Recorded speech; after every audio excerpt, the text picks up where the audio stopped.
Hey everybody, Rosematter here. Welcome to part 24 of my Chaos Head Noah Let's Play. The last episode, we got the very uncomfortable daydream ending, which was the Nanami related ending. And now we are going for Moon and Sun, which is the YUA related ending. And I want to kind of get an idea about how long each ending was going to take. So I did find a playthrough on YouTube. I didn't watch the video, I just looked at the length.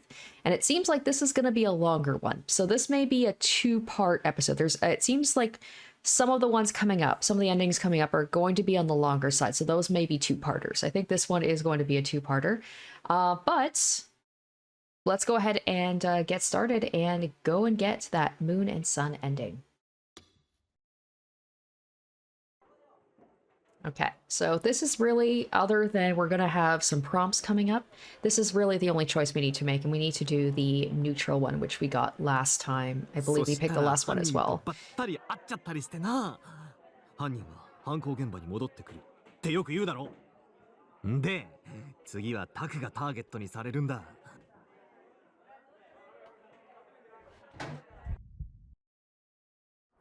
Okay, here we go. So it's just coincidence. No. I'm hallucinating. No. Right, the NewGen killer's somewhere in the school. Yes. Whoever wrote this is trying to provoke me. Want to, or I should definitely erase it.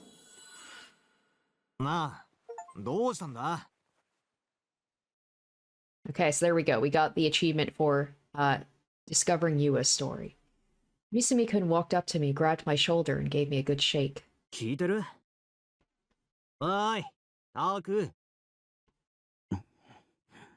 It must have just been a common phrase or something. In other words, it was just a stupid, pointless scribble. I tried to tell myself that, but I still couldn't calm down. So in the end, I just went up and erased it, moving quickly so nobody would notice. Shibuya Station was a much different place in the early morning than it was later in the day. Young people were scarce, and countless businessmen, following a jarring ride on the crowded trains, rushed out of the station and scattered every which way into Shibuya.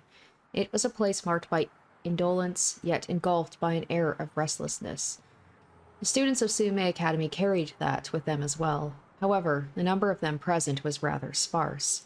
Shibuya Station was about 20 minutes away from Sume by foot, and on top of that, part of the route was an uphill trek via Dogenzaka. Most Sume students taking the train would depart at the stop nearest to the academy, Shinsen Station. Kusunoki Yua, meanwhile, took on the unnecessary task of walking from Shibuya Station. Waking up early for this did not cause any headaches for her. The heart of Shibuya was often suffocatingly crowded, but as soon as one began the climb up Dogenzaka, the number of pedestrians dropped sharply. Taking the extra time to walk and breathe in the refreshing morning air was something Yua quite enjoyed. Part of the reason why she chose to walk from Shibuya Station was to see the news displayed on the jumbotrons above Scramble Crossing. As she waited for the pedestrian signal to change, Yua peered up at O-Front's jumbotron just as she always did. And upon doing so, she gasped in shock. The captions running across the screen before her had taken her breath away. The headline read, Third NewGen Incident. A certain boy's face rocketed to the forefront of her mind. A boy whom she did not know nor had ever spoken with. But it was a face she had seen the previous morning at school. Though for Yua, that was evidence enough to convince her he was the true culprit behind NewGen. Yua could recall the events of the previous morning vividly. 7 a.m., Sume Private Academy. Yua marched quickly through the empty halls. It seemed that no others had arrived yet. Her expression rigid, she gazed straight ahead without faltering. Without a hint of restraint in her stride, Yua advanced onward, stopping only once she arrived at a certain classroom. The sign which framed the room— oh, okay, so she's the one who wrote it, so she wrote that to see if he would respond to it. The fact that he went up and, erased it, she's like, oh, he's feeling guilty. Because the whose eyes are those eyes, right? The sign which framed the room number read 2C. Following a quick gaze to confirm her destination, Yua slid the door open without hesitation. 2C was not her homeroom. As a third year, she should have had no reason to even set foot in there. Absolutely no reason at all. That was how it would be under normal circumstances, at least. But right then, she had a specific goal in mind. After methodically scanning the empty classroom, Yua approached the blackboard. She perused the selection of chalk colors for a brief moment before picking up a pristine white piece. Then, using intentionally poor handwriting, she wrote a single sentence on the blackboard.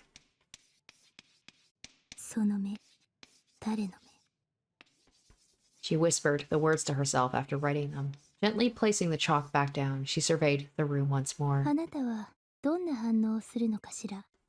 So the fact he didn't react before, that's what had us not set off the YUA route. The fact that I did respond and I did erase it. Her whispers continued, for nobody to hear but herself.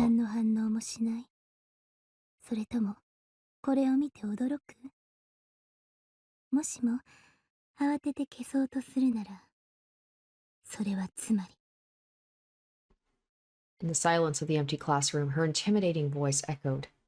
I mean, she suspected him even when he didn't erase it, so didn't make much of a difference. Just more confirmed it to her. It is creepy how she can be so sweet and shy, and yet she can be, like, so cold at the same time.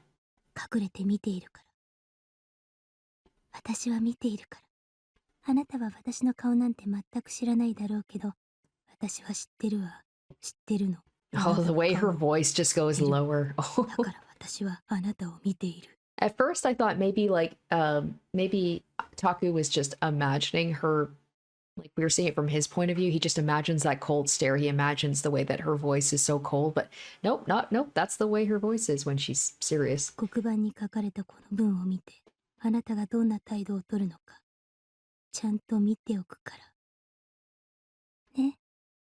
Nishijo Takumi-kun.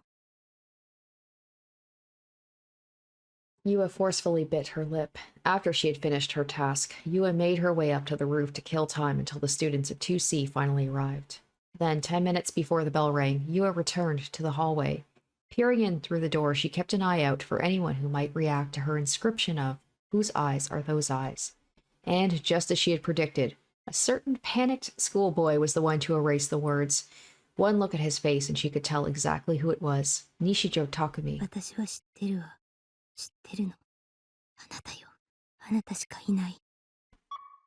She muttered those words to herself, only for them to be drowned out by a speaker mimicking the sound of pigeons cooing. The pedestrian signal, the scramble, had changed colors. The massive wave of pedestrians collectively ceased their standstill and began moving once more. However, Yua remained where she was, paying no heed to the possibility that she may be in the way of those trying to cross. She simply stood in place, focusing all of her attention on the subtitles that appeared up on the Jumbotron. Kusunoki Yua was born with a twin sister. However, she had died 1 month ago. It had been ruled a suicide. The two were like a pair of couple necklaces, incomplete without one another. Their bond simply was not comparable to that of ordinary siblings. The shock of her death left Yua feeling as if she were only half the person she once was. That was how much she adored her twin sister. When she heard the news, an endless waterfall of tears sprang forth from her eyes. She collapsed onto her sister's bed, desperately searching for the girl who had been living there only until yesterday. Why did she have to die? Yua searched for any answer at all, but found none. It wasn't really suicide. She would never kill herself. Somebody must have murdered her. These thoughts only fueled the flame of her grief. Maybe, Yua thought, maybe she left behind a message that nobody's found yet. Tormented by feelings of guilt, she began rummaging through her sister's possessions. When she did, she found a single diary, and within it were the words. Oh gosh, okay. Whose eyes are those eyes? This was a clear cry for help from her sister. Even so, Yua had no idea what the phrase meant. With nothing to lose, she decided to search for it online. This is, the whole thing is like, how did she find out about, like, with Shogun and the whose eyes are those eyes that came from Takumi? Oh, wow. Like, the fact that she found this from an elementary school thing, it's probably just a nothing thing from, like, all these years ago. So, yeah, I was wondering, like, how did Yua find out all this information about Takumi and the Shogun messages and the whose eyes are those eyes? But now we know. Among the results, she discovered a single essay. It's just too bad that if Takumi hadn't done such a good job on his essay, she may have never made that connection. One that had been entered into the National Elementary School Writing Contest. It was a competition that had been held 6 years ago by the Ministry of Education, and the title of one of the winning essays was Whose Eyes Are Those Eyes? Armpits? Winning, winners winning, Castoray, Chinyo, naughty people, fruit, and bedtime. I want to read armpits. The author's name was written beside the essay title. While the kanji could be read in multiple ways, the correct reading was clarified. Nishijo Takumi, a 5th grade elementary schooler at the time.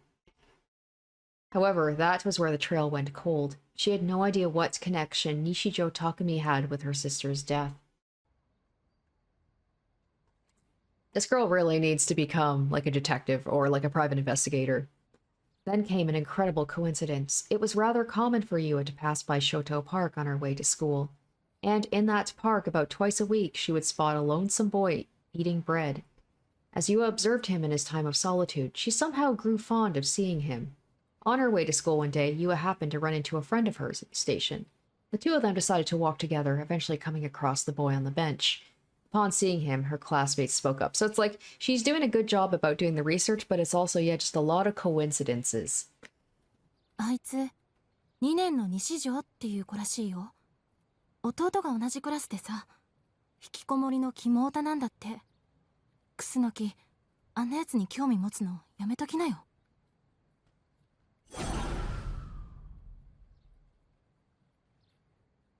Nishijo. The characters in his name would normally be read as Saijo. For it to be read as Nishijo was an anomaly. There was no way it was a mere coincidence. As soon as she could, Yua got her hands on the list of second-year Sume Academy students. And there it was, that name, Nishijo Takumi. Still, the shared name would not stand on its own as decisive evidence. It, too, could be merely coincidental. So Yua decided to put her theory to the test. Whose eyes are those eyes? She wrote those words on the blackboard and watched as he trembled in fear. That was not the end of it, either. Leaked eyewitness reports from the crucifixion incident, which claimed a Sume Academy student was spotted fleeing the scene, exploded across the internet. Because I was thinking, like, in all of the other ones that I did, I never once erased, I never erased the thing from the chalkboard. So, like, she was suspecting me even without that connection. Yua had all the evidence she needed. Nishijo Takumi was a suspect, and he very well could have been the one who had murdered her sister.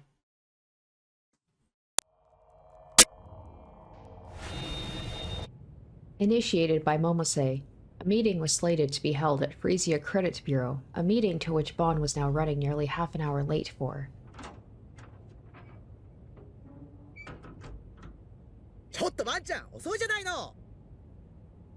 Momose's angry voice hurtled into him as he entered the office. In response to this, Bon gave a minor shrug, then proceeded to walk up to the desk of Freesia's president with an amiable smile on his face.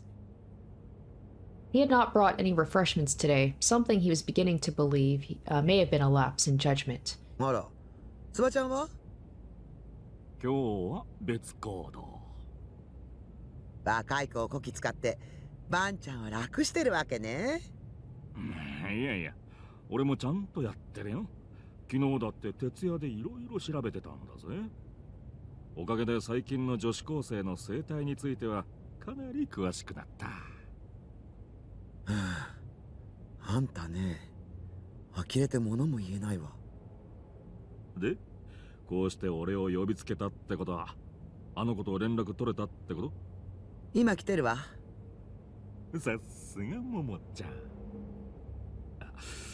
ちなみに可愛い子かい？Momose promptly smacked Bon over the head, stopping his opportunistic grin in its tracks. The sheer speed with which she had turned her wrist made the slap especially fierce, like she knew that was gonna happen. いつまでもバカなこと言ってんじゃないわよ、エロ親父。冗談だって。Before arriving at the building, Bon had made a private request to Momose. It entailed setting up a meeting between him and a certain person connected to the NewGen cases.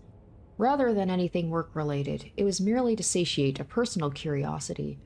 He was not planning on talking about anything related to the NewGen investigations for the time being. And due to his position, Bond could not simply meet with the person on his own, else he would risk drawing the ire of the detectives he was getting ahead of. Momose urged Bond over to a corner of the office. It was a fairly cramped space, almost all of which was already taken up by shelves packed full of files. The location was used as a reception area of sorts, and a pair of love seats had been wedged into the only place they could fit. Bond entered the section after Momose, and his eyes landed upon a lone girl sitting in one of the love seats. The girl was wearing a Sume Academy uniform. Her head and shoulders were curved towards the ground, and she looked incredibly haggard. ごめんね。お待たせしちゃって。 The girl looked up in startlement upon hearing Momose. In the process, her glasses had slipped down her nose a bit, leading her to swiftly readjust them with her finger. あ、いえ、平気です。 When she saw Bond, her expression turned slightly fearful before bowing her head in greeting a moment later. Bond felt somewhat hurt by this. He had made every attempt to look as non-threatening as possible in both bearing and appearance, but the girl's reaction made him realize that, despite his best efforts, the ferocity and intimidation particular to detectives was seeping out all the same. Looks like I've still got a lot more practicing to do, he thought, with bitter amusement, as he sat across from YUA. 楠YUAさんだね。はい。亡くなったミヤさんの双子の姉。それで間違いないかな。YUA slightly adjusted her posture, then returned a nod. The first NewGen incident, the group dive, among the 5 high schoolers that had leapt to their deaths was a girl named Kusunoki Miya. まあ、そんな緊張しなさんな。君を取り調べようなんて思っちゃねえんだ。雑談程度に思ってよ。本題に入る前に、ちょっと聞いていいかい？ユアちゃんは妹さんが亡くなったことについてどう思う？ちょっとバンちゃん。あ、悪いね。職業病ってやつか。気を使うような言い方できなくってな。ただ、気になってたんだ。捜査本部でも話題になってたんだが、楠ミヤさんの遺族は奇妙だって。ばあちゃん！いえ、いいんです。 Before Momose could rise to her feet over Bond's insensitive comment, Yua stopped her. 私もおかしいって思いますから。はあ、集団ライブで飛び降りた5人には自殺する理由なんてなかった。家族や友人はみんなそう主張している。だが、ミヤさんの家族だけは違った。Bond took his fan out from his belt and began cooling himself. 何も主張しなかった。あっさり受け入れたって聞いてる。あまりに何も言わなさすぎて奇妙だったってな。なんでだい？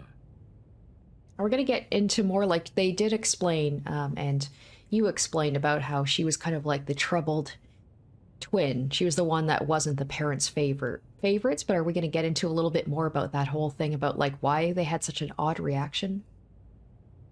お父さんもお母さんもミヤちゃんが死んでからおかしくなっちゃったんです。 Maybe we'll get more into, like, her relationship with her sister. There was that weird thing where it's like she saw the delusion of her sister. But I would like to know more about their relationship. Anguish seeped from Yua's 最 voice. 初はミヤちゃんの事件の知らせを受けた日はそれでも泣いていたんです。お父さんもお母さんもとても辛そうでした。でも次の日の朝なぜか2人は楽しそうに笑っていたんです。ミヤちゃんが死ぬ前と全く同じに戻ってたんです。 Like, this was kind of glossed over last time, but, like, what's the deal with this? Oop, sorry. たった1日で私わけが分からなくて2人はミヤちゃんのこと忘れようとしてるんじゃないかって思って、そうしたらお父さんが笑いながら「お前に妹なんていないよ」って。ミヤちゃんが残した洋服とか靴とかを見せても全然取り合ってくれないんです。それはお前のために予備で買ってあったものだって。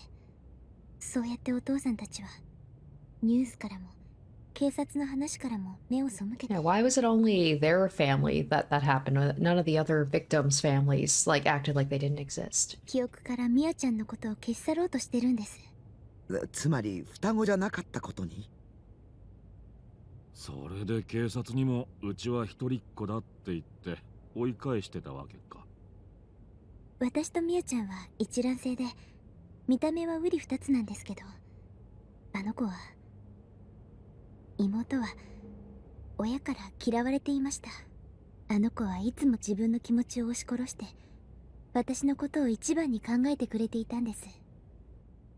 As Yua spoke, memories from when Mia had still been alive resurfaced in her mind.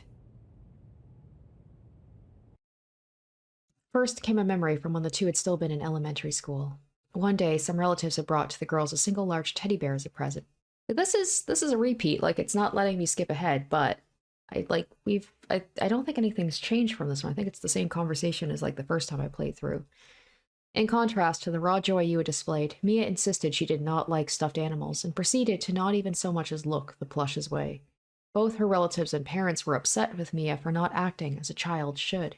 But despite Mia's protesting, Yua whispered to her the two of them could share it, that it could be something they could both treasure. However, in response to her sister's kindness, Mia simply said she did not want it, and that Yua could have it. About a month later, when Yua had grown tired of the teddy bear, she woke up in the night and happened to witness a certain scene. With an incredibly joyful look on her face, Mia was hugging and talking to the bear plushie. That was the first time Yua had ever seen her sister so happy. And from this she realized her sister's insistence about disliking stuffed animals had been a lie. Mia had been keeping her own feelings hidden, all for the sake of her older sister. The next day, Yua found a lovely drawing of a bear beneath Mia's pillow. Until her sister grew tired of the teddy bear, Mia had been hugging and sleeping with the drawing in lieu of it. Things very similar to this happened again and again over all the 18 years they had spent together. For their birthday celebrations, Yua had always blown the candles out on the cake. But when Mia was prompted to do it, she'd say, "I refuse to do something so ridiculous," angering her parents. Yua advanced to the private high school, Sume Academy. Mia, meanwhile, had been misbehaving at school, deliberately scoring low on exams, and thereby moved on to a public high school. Due to the exorbitant fees, their parents would have only been able to afford sending one of them to a private school. No matter how hard Yua would try to let her sister have something, Mia would always gain the upper hand and force Yua to be prioritized. To achieve this end, she even intentionally took a dislikable attitude. 私は結局ミヤちゃんの優しさに甘えて、今まで自分だけいい思いをしてきました。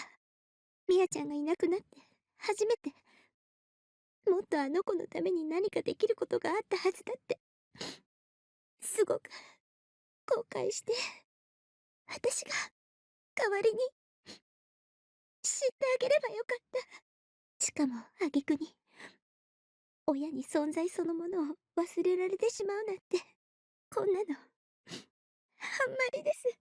あんまりにも悲しいです。Yua, having now reached her limit, could no longer squeeze out any more words. She took off her glasses, pressed her fingers against the corner of her eyes, and broke down in tears. Momose sat down beside her and gently rubbed her back. それでユアちゃんは一人で事件のことを調べていたらしいの。ミアちゃんに一体何があったのか知るためにね。そりゃ大変だったろう。そして一人の人物を突き止めた。As Momose held Yua's shoulders, she turned her eyes toward Bon. 西条匠くんよ。なるほどね。Stroking the stubble on his chin, Bon leaned forward from the sofa. いつだったか西条と追跡劇をしてたっていう女子高生の話を所轄のデカから聞いたんだが、もしかしてユアちゃんだったりする？ Yua nodded apologetically. 興味あるな。詳しく聞かせてもおーと思ったけどちょっとごめんよ。With a strange smile, Bon lightly bowed his head to Yua and Momose. His word had been interrupted by the cell phone in his suit pocket. Is this when Suwa pretends like he's been kidnapped, or is that later? He swiftly took out the phone and checked the screen. Suwa's name was displayed across it. Okay, no, not yet. Suwa's voice sounded strained. The sounds of investigators frantically scurrying about could be heard through the phone. Suwa must have been at the investigation headquarters.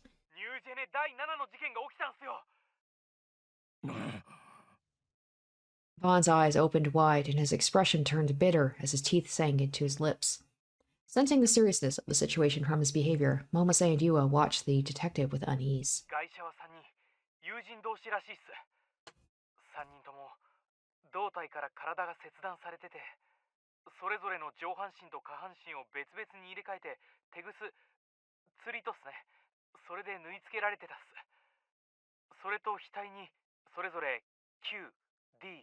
N って読める傷が。何かのメッセージか。さあ、そこまでは。それと気になることが。司法解剖の結果分かったんですけど、ガイシャの胴体の切断部はノコギリとか包丁とかそういう刃物で切断されたものじゃないって。どういう意味だ。なんか強い力で引きちぎられたそうっす。Okay, now we know. Now we know what actually happened, because this is my first time actually seeing this phone call, because usually I just skip over it to get to the chapter when the ending changes. But now we know it's like the delusion of that monster that ripped them apart, that Suwa created. Bond repeated Suwa's words back to him with a low groan, then roughly scratched his head with the handle of his fan. Oh my gosh, literally, like a monster did it. Yeah, I didn't really like think too much about that note, and now I'm like, oh, okay, so now I know exactly what happened. It's funny because like Suwa's like, are you being serious? And he's actually kind of right. And even Suwa, doesn't he call himself a wizard?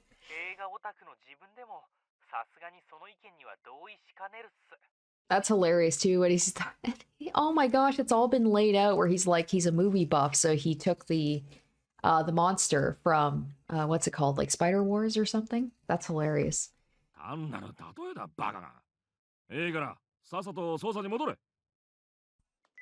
After barking that order to Suwa, Bon ended the call.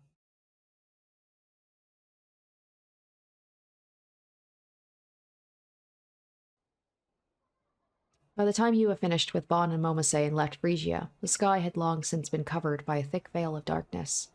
During the time she had spent there, Yua had explained all the suspicions she had gathered from her investigation of Nishijo Takumi. Bon was a detective, and Momose was the head of a private investigation agency. If she could get the two of them on her side, then perhaps Nishijo Takumi would finally be arrested. That was what Yua had hoped for. Nishijo Takumi needed to be arrested. Yua had sympathy for the boy's painful circumstances, so she would have preferred it if he had turned himself in to the authorities. But since he had refused to do so, she had no choice but to get the police involved. That had been her plan at any rate. But, much to her surprise, Detective Bon had told her Nishijo Takumi had been removed from the list of suspects. Yua found this news absolutely unbelievable. She did not want to accept it. Why had her theory been dismissed? It was blatantly obvious that Nishijo Takumi was behind NewGen. Biting down hard on her lip, Yua increased her pace as she hurried toward the station. She had to return home as quickly as possible, investigate the case from top to bottom, and find some conclusive evidence. And with that evidence, she'd be able to prove her theory correct to Detective Bon. Ah, Suwa. The sudden sound of her name startled Yua, stopping her dead in her tracks. The words of her homeroom teacher came to mind. Shibuya has become all too dangerous lately. Women really shouldn't be out alone at night right now. Remembering that morning, Yua froze completely. The voice she had just heard belonged to a rather friendly-looking young man.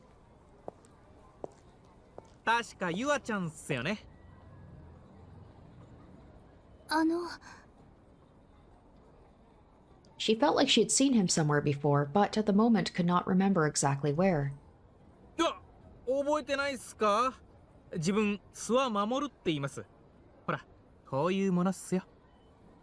Making sure that only Yua could see it, the man took out his police badge and showed it to her, and quickly shoved it back inside his suit pocket. 集団ダイブの後、一度楠木さんのお宅に伺ったことはありますよ。その時にユアちゃんともいろいろお話ししたんすけどね。すいません、思い出しました。その説はどうも。Yua bowed her head. The incident had really shaken her to her core, so much so she genuinely could not recall Suwa's face. However, their talk back then had indeed helped Yua sort out her thoughts regarding the bizarre nature of her sister's death, and for that, she was truly grateful to him, not knowing that he was the reason why it happened. さっきまでバン刑事と一緒だったんじゃないですか？バンさんとお知り合いなんですか？そりゃ同じ警視庁捜査一課っすから。自分の先輩っすよ。いつも怒られてます。よっぽど若い女の子と話せるのが嬉しかったんすね。ここだけの話っすけど、今日ユアちゃんと会うって自分に教えてくれた時の先輩、鼻の下伸ばしちゃってどう見てもスケベ親父って感じだったっす。できれば自分も同席したかったんすけど、捜査から抜け出せなくて。そうそう、ユアちゃんのご両親には連絡行ってるんすかね。多分行ってると思うんすけど。So Suwa's getting involved here. Maybe he's behind the whole thing with having the parents like have the delusion that they didn't have another daughter for some reason. Like the fact that Suwa wants to get in touch with her parents again, I'm like, he's up to something. 連絡と言いますと？ああ、いや、集団ダイブのね、犯人が使ったと思われる遺留品が見つかったんすよ。本当ですか？ It was the first Yua had heard of this. With all hesitation now evaporated, she stepped closer to Suwa. ええ、どんなものだと思うっすか？ま、最近別の事件でマスコミが散々取り上げてるんで有名だと思うんすけど。なんと、ダーススパイダーのヘルメットっす。それを集団ダイブの犯人もかぶっていたんですか？そう。ネットに事件の様子を撮影したビデオが流出したっすよね。あれを解析した結果、わかったんすよ。It's just crazy how he's being so chill about this, knowing like it would link to himself, but he's probably like confident. He's like, well, I've got basically the abilities of a god, so no one's gonna catch me. それにしても、ダーススパイダーといえば、例の渋谷エスパー騒動の少年が有名っすよね。西条匠くんでしたっけ？なんで彼が集団ダイブの犯人と同じようにダーススパイダーのヘルメットを持ってたん Okay, I ですかね。 see. So he's just like nudging her along. He probably knows that she's got her suspicions about Nishijo, so he's kind of like nudging her, like, "Hey, you're right about suspecting Nishijo. You should investigate that." The moment she heard those words, dark impulses began to flood Yua's heart. She had been completely convinced. She had only begun feeling it a few moments ago. That all she needed was one piece of decisive evidence, one piece to prove herself to Bon and Momose, and now she had it. さてと、それじゃ自分フリージアに行くんで。 I wonder if this is この going to 辺 be で like 失礼します。 an ending where she goes after Nishijo and just like kills him, because we know that she becomes a gigalomaniac, so maybe she's like, I'm gonna kill him. And with that, Suwa waved goodbye and left. All by herself now, Yua stared down at the pavement, utterly 彼 paralyzed. だわ。 Her murmurs were to no one but herself. 彼なの。やっぱり彼だった。彼しかいない。彼に間違いない。彼が。 I don't like the way she repeats stuff like that. It's so creepy in that low voice. 彼がミワを殺したのよ。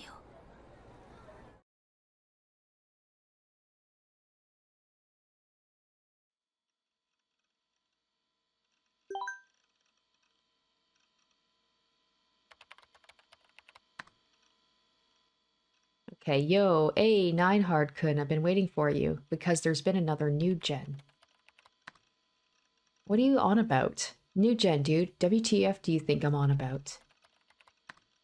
How exactly did we go from NewGen to NewGen? New generation. NewGen? NewGen? Come on, that shit's obvious. Use common sense, for fuck's sake. More importantly, there's a seventh case. The seventh case. It had happened again. Another NewGen. How long was this damn thing gonna go on for? Was I next? Would I be the victim of the 8th case? The 9th? Anxiety aside, Grim was pretty much the NewGen news guy at this point. He'd been keeping me in the loop about basically everything. Even now, he was going out of his way to link a bunch of blog posts and news articles about it. Seemed like he really wanted me to take a look. Biting my lip, I reluctantly clicked the first link.「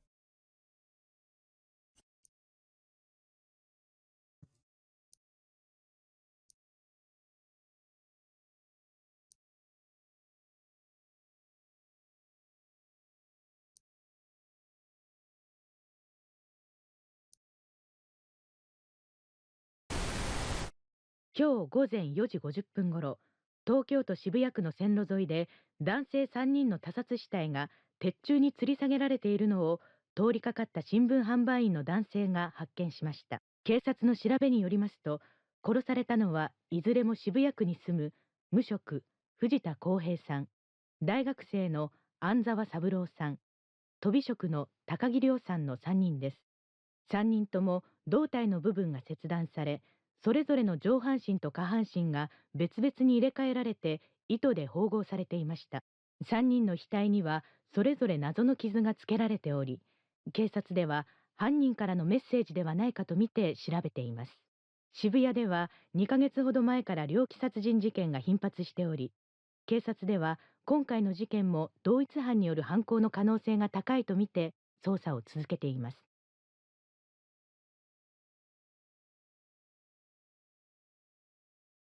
At the end of the news clip, photographs of the 3 victims were shown. I had seen those faces before. ああ、あいつらだ。昨日僕に絡んできた。I'd given them my wallet, but they'd kicked my ass anyway. I'd then fallen unconscious, and when I woke up, Kozupi was beside me. The 3 of them had been collapsed on the ground, covered in blood.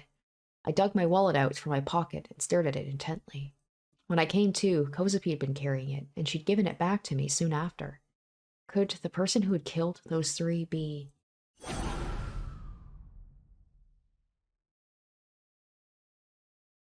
No, definitely not. The last time I'd seen them, they'd been beaten to a pulp and covered in blood, but they hadn't been cut in half or anything, which would mean they'd been killed after Kozupi and I had left. It had to have been Shogun, after all. Was he trying to provoke me? Was I next? Would I be the next one to die? It was also possible that Shogun could show up in person again. He seemed to be playing with me like it was some kind of game after all. Maybe he'd feel like sending me on another quest soon. Just the thought alone terrified me. Remy, save me, please. Where did you go? Weren't you supposed to protect me?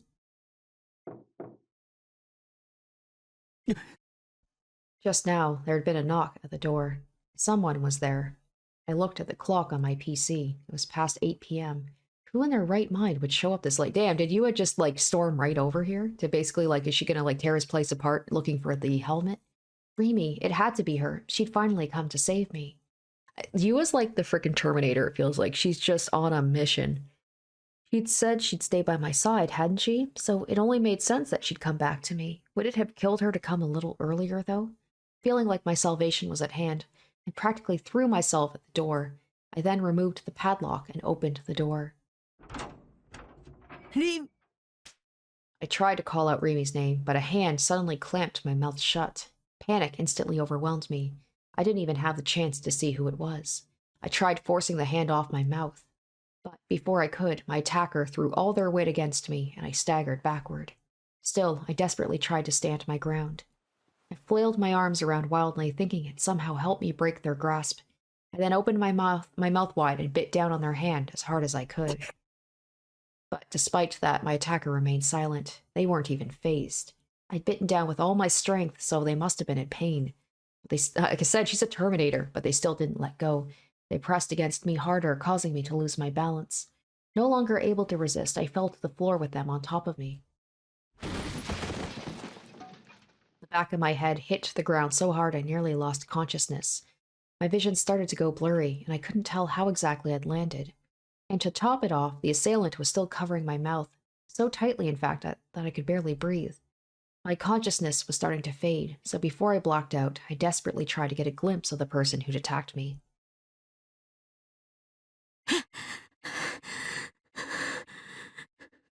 YUA? Oh god, I'd completely forgotten about her. I was so focused on Shogun, his #1 underling, slipped my mind. Realizing that, the sheer terror sent shivers down my entire body. I struggled as hard as I could, desperately trying to escape. But under the full weight of her body, I couldn't move an inch.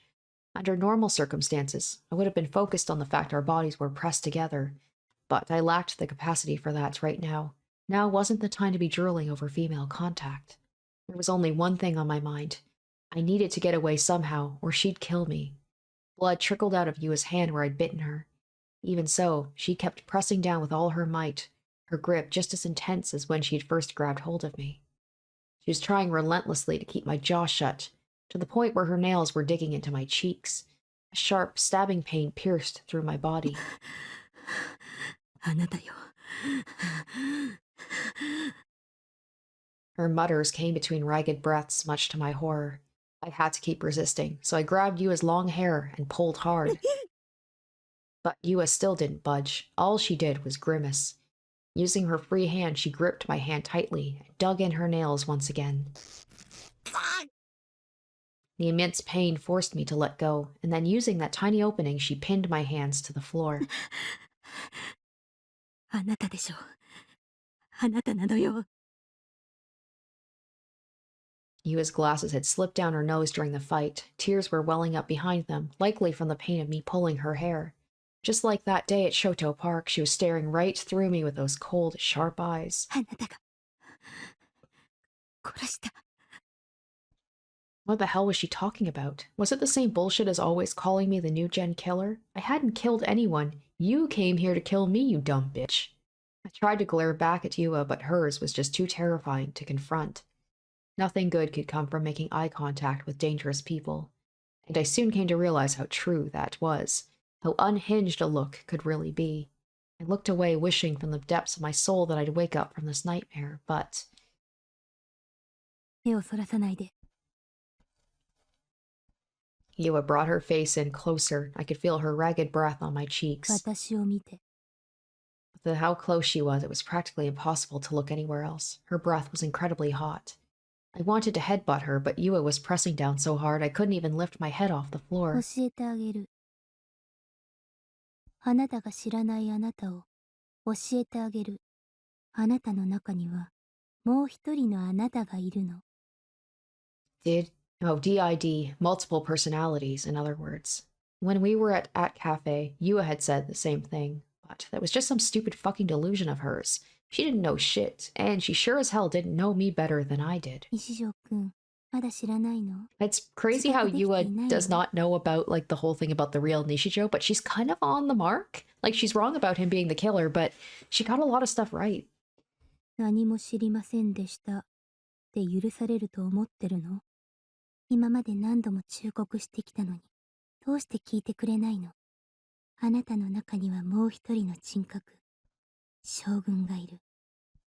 その人格は許されないことをしてい She's る like の。 half right about this. これ以上放置はできない。これ以上人殺しはさせない。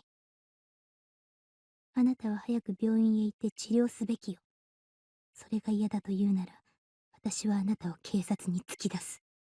将軍を放置することは西條くんの罪よ。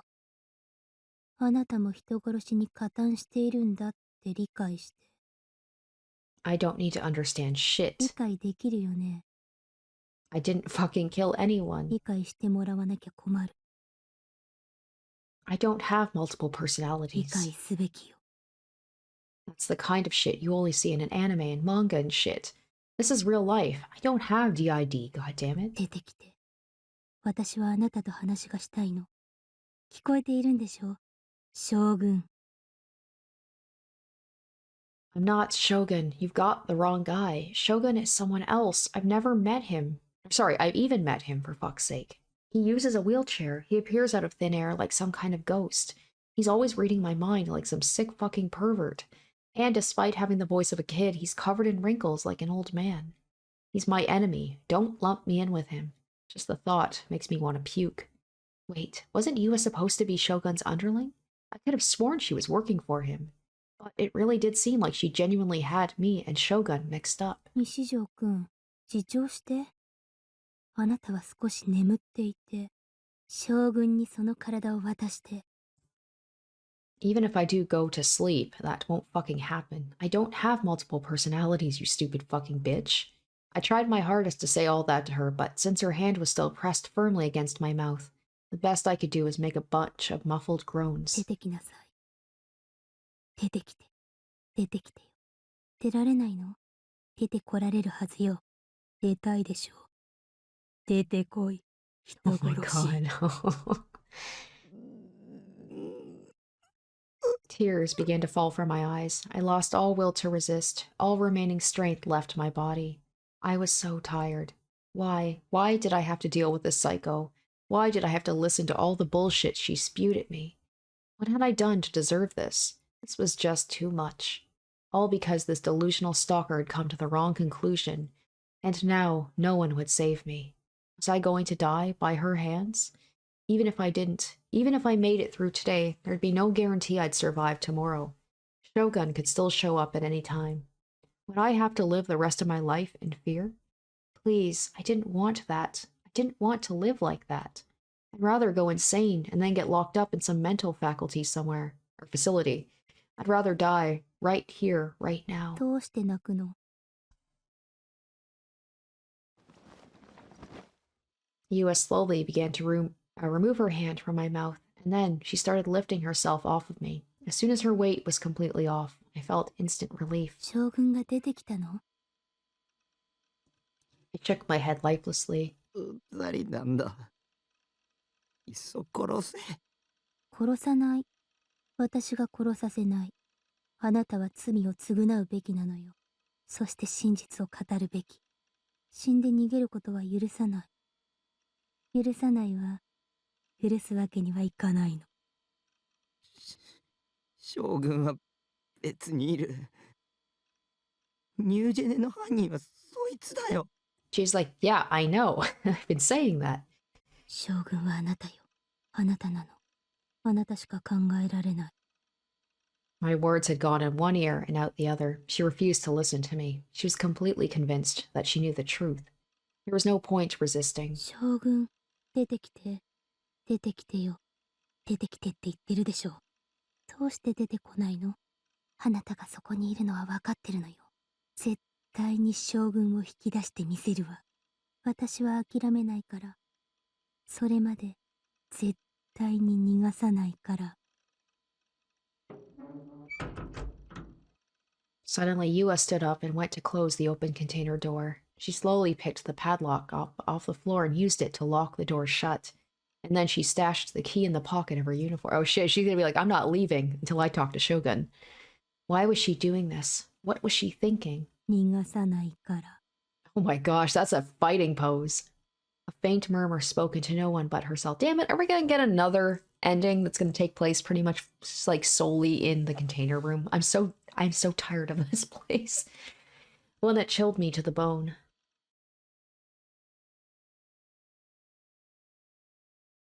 Alright, at least we're breaking away from it. Something a little bit more, lighter, more colorful.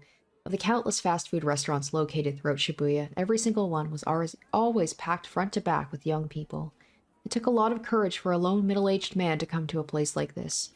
After all, he'd be sure to stick out like a sore thumb.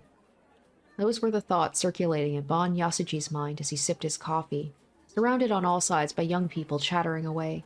The drink in his paper cup was already starting to go cold. A single clear file folder sat on the table in front of him. Inside it was a handful of photocopied documents from the investigation files, many of which were adorned with Bon's countless sticky notes. Bon had arrived at the restaurant about an hour ago, a location where he planned to personally re-examine the file's contents. As for why he had chosen such a busy place like this, he had been removed from the NewGen investigation team a few days prior, but he still wished to independently run background checks on all relevant persons. A copy of the report that Bon was sifting through, which was never intended to leave the police station, had a few images attached to it. One photograph depicted one of the victims of the first NewGen incident, the group dive. A girl named Kusunoki Miya. Bon's interest had been piqued the previous day when he had met with Miya's older sister, Kusunoki Yua. After hearing Yua describe Miya's personality, he decided to investigate further. At first, he was also looking into rumors from around Shibuya, such as the high school girl with a sword. But in the end, every lead turned up cold. That is, except for Mia. And after reading through the documents again and again, he still felt like something was off. There was a lot of information which seemed trivial at best, or at the very least, not directly related to the case. But after putting the pieces together, something felt out of place. And when Bon had heard Yua's story yesterday, that feeling had crept up on him all the more. After all, there was something in the file that Bon could not ignore. A pair of glasses was found, among the possessions of Kusunoki Mia, one of the group dive participants. Wait, what? So, hold on. Wait a minute, hold on. This was hinted at,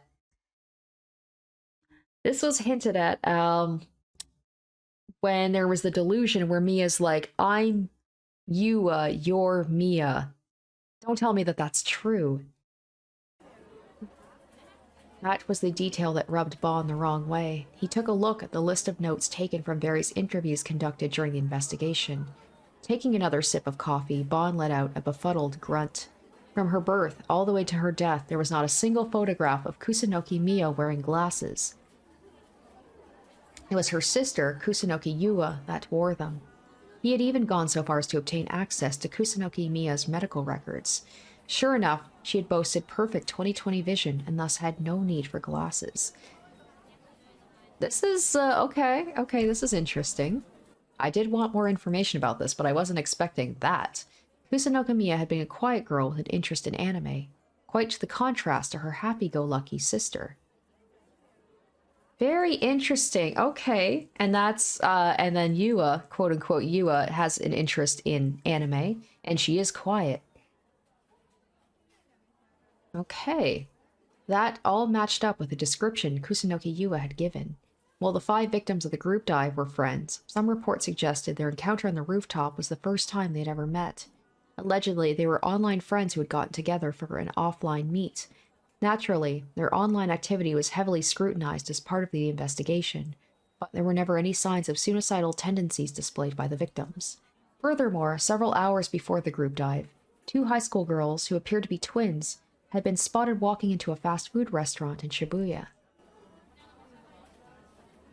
Bon took a look around. He was sitting in the very same fast food restaurant mentioned in the report. Before sitting down, Bon had also taken the time to speak with one of the restaurant's employees.